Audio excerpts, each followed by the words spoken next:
Salut tout le monde, j'espère que vous allez bien. On se retrouve dans le même décor avec les mêmes habits que la précédente vidéo puisque c'est deux vidéos que je fais à la suite. Une avec un point lecture sur mes romans de Noël et une avec un point lecture sur des romans divers et variés. On va commencer tout de suite parce que j'ai 5 livres à vous présenter. Donc je vais d'abord commencer avec cette bande dessinée que je vous ai déjà présentée dans un point lecture qui se nomme, je ne sais jamais comment elle se nomme, Seeds of Wars, les dieux célestes. Donc c'est le premier tome de Blaed et Vukik. Je suis très nulle pour prononcer le nom, c'est pas possible. Donc c'est dans les éditions Calopsia. Alors là on est sur de l'heroic fantasy. Donc c'est une bande dessinée où on va rencontrer donc des jumeaux qui sont juste sur la couverture ici, qui appartiennent à une espèce inconnue, donc ils ne se connaissent pas, ils ne savent pas d'où ils viennent, tout ça. Et leur objectif, c'est de protéger la princesse de donc l'enfant de la reine du continent le plus puissant. Donc d'une reine très très puissante, ils doivent protéger la princesse parce qu'il y a des rumeurs comme quoi les continents voisins qui ont moins de puissance veulent la faire tomber. Bref, bien évidemment, s'il l'avait protégée comme il fallait, cette BD ne serait pas arrivée. Donc forcément, la princesse va se faire enlever malgré leur protection et ils vont partir à sa recherche où ils vont découvrir peut-être un petit peu plus que la cachette de la princesse, peut-être un petit peu plus sur leurs origines. C'est une très très belle BD. Franchement, j'ai été assez surprise sur la qualité du dessin. C'est pas du tout ce que j'ai l'habitude de lire. Sincèrement, je l'ai déjà dit dans le vlog, mais on me l'a envoyé gratuitement. Donc c'est les éditions qui me l'ont envoyé en service presse. Je donne quand même mon avis sincère puisque je suis une personne honnête. C'est vraiment pas de la bande dessinée pour jeunesse parce qu'on a quand même des hommes qui se font déchiqueter, tout ça. Mais c'est une très très bonne bande dessinée d'heroic fantasy qui ne fait pas non plus, enfin ne sert pas que d'introduction à la potentielle série qui pourrait arriver après. On a déjà quelques petites réponses, forcément on a l'installation de certains mystères, mais on a aussi des réponses qui surviennent au cours du récit. Enfin, franchement c'était une belle lecture. Certains éléments restent prévisibles, mais c'est pas non plus... Voilà, ça m'a pas non plus dérangé. Donc voilà, j'ai vraiment beaucoup aimé cette bande dessinée et je voulais vous en reparler du coup pendant ce point lecture, même si je l'ai fait pendant mes vlogs parce que parfois les personnes qui regardent les vlogs ne sont pas les mêmes que ceux qui regardent les points lecture. Donc voilà, je vais m'arrêter sur cette bande dessinée parce que je me suis un peu lâchée dans le dernier vlog en vous expliquant vraiment très précisément, donc j'essaye d'aller vite. On va passer à la lecture numérique de ce mois. Donc après j'ai les 3 romans en papier, il y a juste ce livre-ci que j'ai lu en numérique en service presse. Donc c'est Comment le prince Cardan en est venu à détester les histoires de Holly Black. Alors si vous connaissez un petit peu la fantasy young adulte, ce livre découle d'une série assez connue sur BookTok et sur BookTube. C'est Le Prince Cruel de Holly Black qui est décliné en 3 livres donc, que j'ai lus. Les 3 je les ai lus, qui étaient plutôt sympathiques, hein. On est vraiment sur de la fantasy young adulte avec vraiment un côté monde humain et un côté monde des faées. Et en fait l'autrice a sorti un petit livre bonus qui est pas du tout comme les autres romans. Là on est sur un petit livre super bien illustré. Je suis dégoûtée de ne pas l'avoir en main pour pas vous le montrer, mais on voit vraiment qu'il y a un effort visuel, il y a des illustrations qui prennent les doubles pages, c'est beaucoup plus aéré et le roman fait à peine ça quoi. Enfin il fait peut-être une centaine de pages mais c'est très vite à lire, c'est pas du tout comme la trilogie. mais ça découle de cette trilogie. Donc si vous vous posiez la question, oui, il faut lire la trilogie avant de lire celui-ci, parce que là vous allez avoir des petites nouvelles très très courtes qui vont se passer avant la trilogie, pendant la trilogie et après la trilogie. Vous avez même une histoire un peu bonus qui intervient après la fin de la trilogie, où on retrouve les personnages et où on a une toute petite suite, quoi. Donc forcément il faut absolument avoir lu la trilogie pour pouvoir lire celui-ci. Pour mon avis personnel, je l'ai vraiment beaucoup aimé. J'ai trouvé que c'était un beau objet livre et que c'était vraiment cool de faire ça à partir d'une trilogie. Je trouve qu'il y a quand même un effort sur la communication qui a été faite par les éditions françaises, où vraiment ils ont joué le jeu à fond. Et on voit que le résultat, l'objet livre est vraiment au rendez-vous. Les histoires, voilà, j'ai pas grand chose à dire parce que c'est des petites nouvelles. Donc c'est vrai que ça nous permet de comprendre un petit peu mieux certains personnages, certains agissements, certaines choses qui se sont passées dans le livre et qu'on n'avait peut-être pas compris sur le moment présent. Alors c'est vrai qu'il y a certaines nouvelles que j'aurais voulu intégrées comme chapitre dans la trilogie, mais il y en a certaines comme le petit plus de la fin de la trilogie qui était super sympa à lire, et je pense que pour les grands fans du Prince Cruel, ça a été vraiment un grand plaisir pour eux de retrouver Cardan et compagnie dans ce petit livre. Moi j'ai bien aimé la série, sans plus, ça n'a pas été une de mes séries chouchou de l'année, notamment avec la suite qui était pour moi pas à la hauteur du premier tome, mais c'était quand même agréable à lire ce petit livre. Donc voilà, on va ensuite passer au suivant, et celui-ci, clairement, je vais être très rapide dessus. C'est Sous la glace, 12 petits meurtres à lire au coin du feu de Agatha Christie dans les éditions Le Masque. Édition du Masque. Alors là on est sur 12 petites nouvelles de Agatha Christie qui sont réunies en un tome, et à chaque fois c'est à peu près une histoire qui se passe soit en hiver, soit proche de Noël, enfin voilà. En soi, j'ai pas forcément à critiquer ou pas la plume de Agatha Christie, parce que je pense qu'elle a fait ses preuves et qu'elle a plus besoin de moi aujourd'hui pour dire si elle écrit bien ou pas. J'ai bien aimé le fait qu'il y ait 12 nouvelles qui soient réunies en un tome, et ça m'a permis moi de faire la transition entre le printemps et l'été pour voilà, me réchauffer avec ces histoires de meurtres. Donc c'était sympa. De ce que j'ai compris, c'est de nouvelles traductions qui ont été faites. Alors j'ai pas lu les anciennes, donc je pourrais pas comparer, mais voilà, pour ceux et celles qui voulaient le savoir, c'est des traductions entièrement revisitées. Alors en soi, ça a été une très bonne lecture. J'ai enchaîné les 12 nouvelles, mais vous pouvez les lire un peu dans le désordre ou quand vous voulez, une par-ci, une par-là. Il n'y a pas du tout de connexion entre ces 12 nouvelles, à part des personnages qui reviennent comme Miss Marple ou Hercule Poirot, mais sinon c'est tout. Et faut quand même savoir que c'est des nouvelles qui s'impriment pas mal de leur époque, parce qu'on a quand même des remarques sexistes ou des remarques racistes qui interviennent, et c'est vrai que je m'étais pas préparée à ça et j'ai pas pensé à ça, mais quand ça arrive t'es là en mode qu'est-ce qui arrive là, voilà.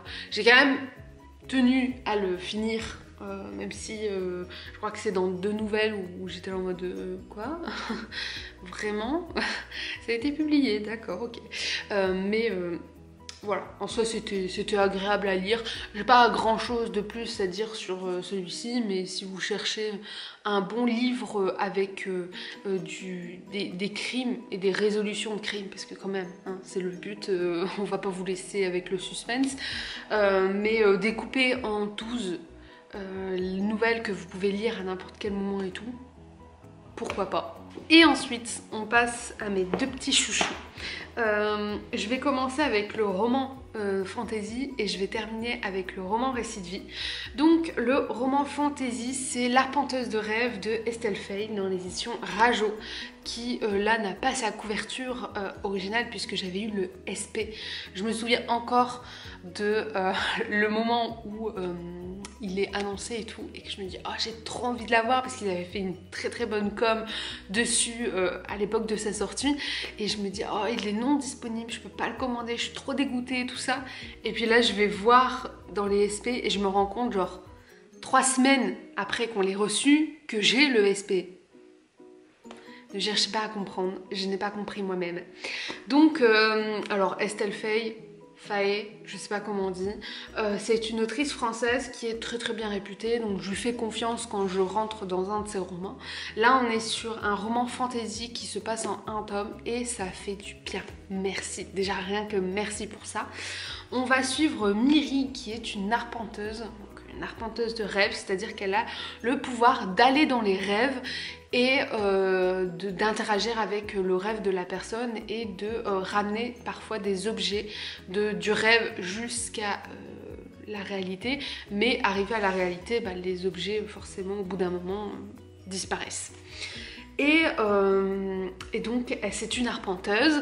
Elle, au début du récit, donc elle est sur un bateau de pirates, je pense, où elle est avec sa sœur et où elle est un peu exploitée pour son don, parce que bah, forcément les pirates veulent toujours plus de richesses, et donc elle est un peu exploitée pour son don. Sauf que, alors c'est pas un spoil parce que c'est écrit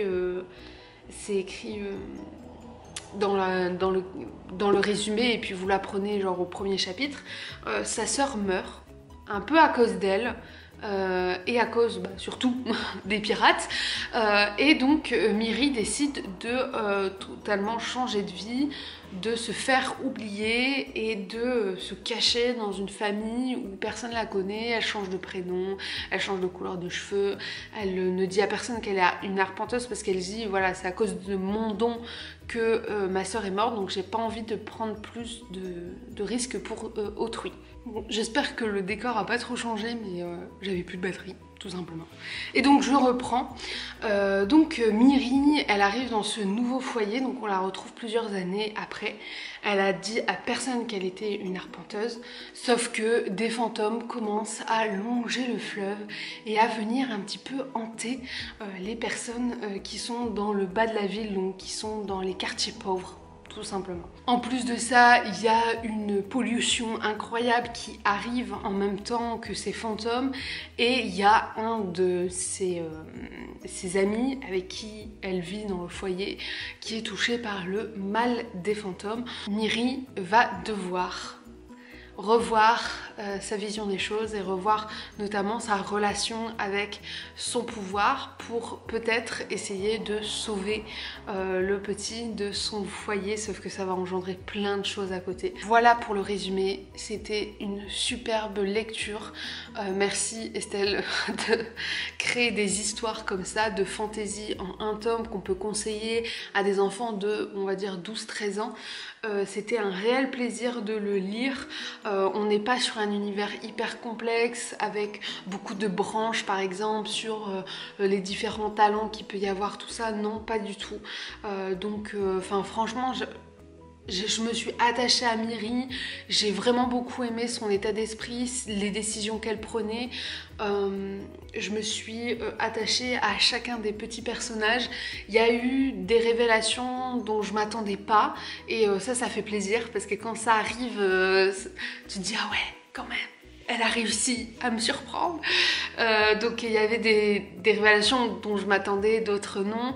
Et voilà, j'ai vraiment beaucoup aimé ce petit univers qu'elle a construit sur 1 tome que j'ai dévoré très rapidement et dont je suis ressortie vraiment satisfaite de ma lecture. Donc voilà, si vous cherchez un petit roman de fantasy ou vous voulez pas partir sur une série de 12 tomes, partez sur celui-ci parce qu'il vaut le détour. Et enfin, on va terminer avec le dernier livre de ce mois de novembre. Il s'agit de 10 petites chances de Janice Earlbaum dans l'édition Milan. Donc là moi j'ai la version de la bibliothèque d'Hazebrook puisque c'est là où je vais pour aller chercher des livres. Je l'ai pas dans ma bibliothèque, je l'avais emprunté parce que je l'avais vu en fait dans le fond de notre librairie, et voilà, je suis tiraillée entre les SP que je veux lire, les romans que je veux lire mais personnellement qui font pas partie du fond de la librairie. et le fond de la librairie que j'ai envie de connaître un petit peu plus. Voilà un petit peu mon état d'esprit pour la sélection des lectures. Et donc celui-ci faisait partie du fond de la librairie. Donc j'ai tenté ma chance.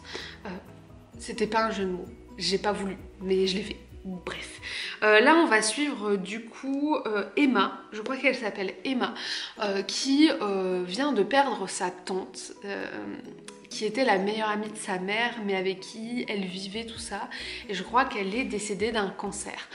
Donc Emma, elle n'est pas, on va dire, au top de sa forme, sa mère non plus, enfin voilà, ils sont dans cette période de deuil.